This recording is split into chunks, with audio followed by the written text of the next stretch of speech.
going back to, you know, you only having 9 choices for TV, now I had, you know, 3 different choices for which PBS is it on. Yeah. Well, you had cable. Yeah.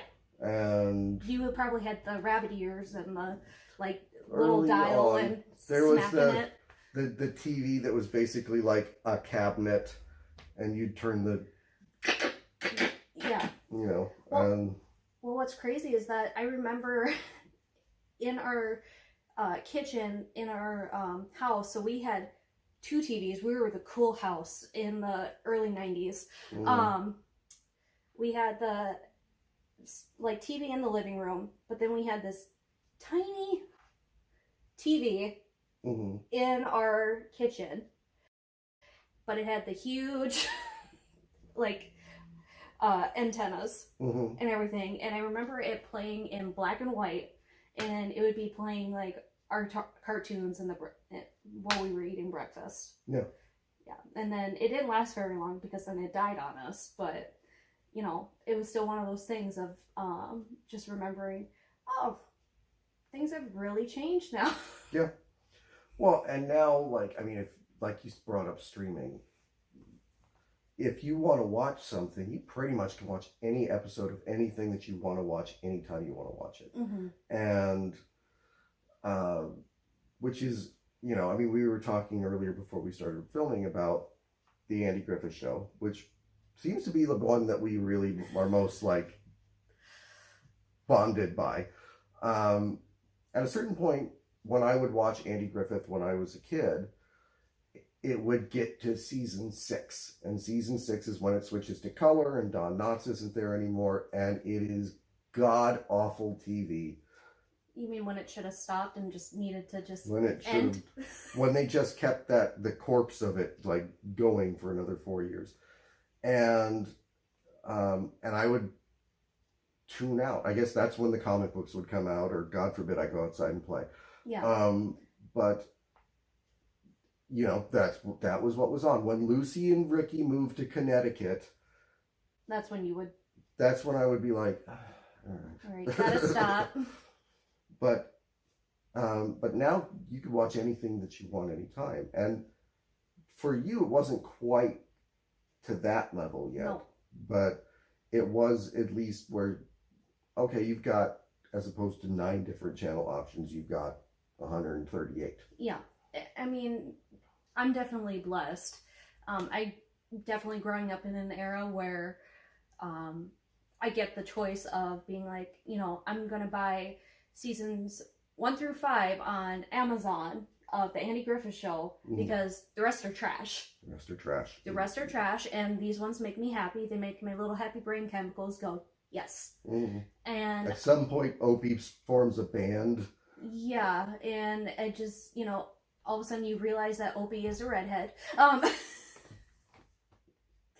Don't let this fool you. I'm a redhead too. But it's one of those things where, you know, you get these options of picking and choosing what you want to watch and what actually makes you happy. Or if you want to be really weird, you want to watch those episodes that make you feel something. You know, because that's what TV is. That's what movies are. They make you happy. They make you feel something. They are precious to you for a reason. That's why I love film. That's why I love movies. It's because they give you that connection. That's why I've always loved the classics, even since I was little. I remember watching the Andy Griffith Show with my grandpa, sitting on the couch. That's what we would do. You know, even just hearing the, you know, theme song, the whistle. Like, I would walk in through the door, you know, after being picked up from daycare from my dad. If I heard that whistle, I knew my grandpa was there, and I would run down to the basement and sit on the chair with my grandpa and just be like, okay, this is what we're doing. The show is on. But that's because there's the connection there. That's what movies and television is supposed to do. It's not supposed to be this trash.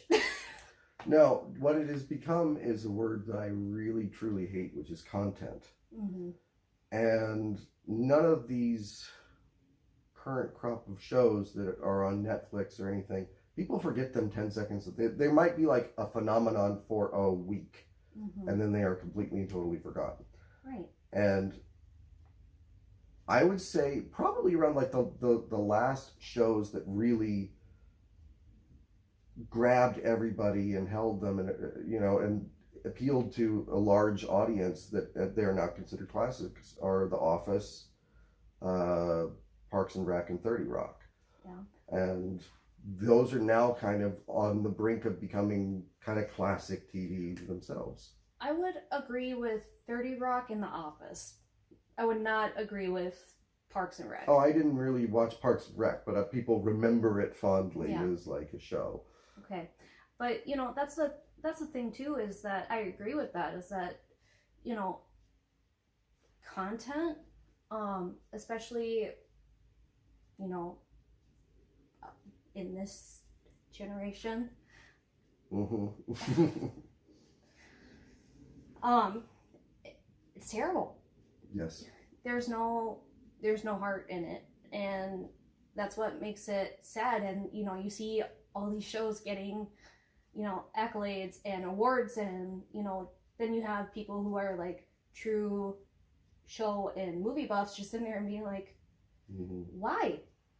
Because granted, if you look at classic TV shows, like, and we talked about this before, like in once again, Nandy Griffith's show, some of the people in Mayberry really, really sucked. Mm-hmm. And granted, back in that time, there were a lot of things wrong in that time period. Especially in that part of the country where Yeah. the show is set. Right.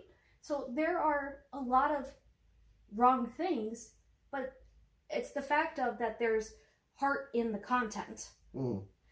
There's heart in what they were trying to create. That's what's missing and what we're needing nowadays. Everyone's too, I hate to say it, offended.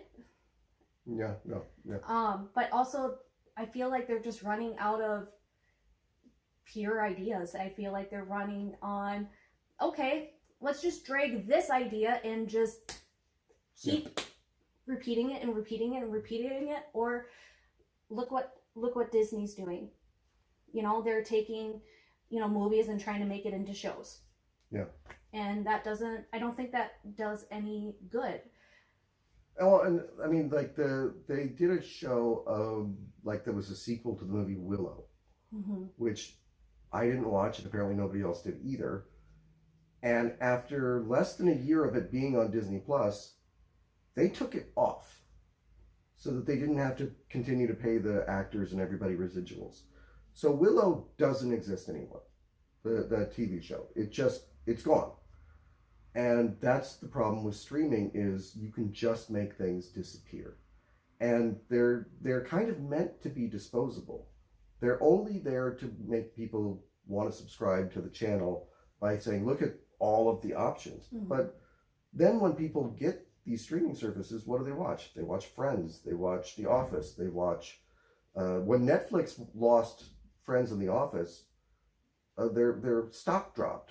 Mm-hmm. Because those were the two top shows that everybody watched.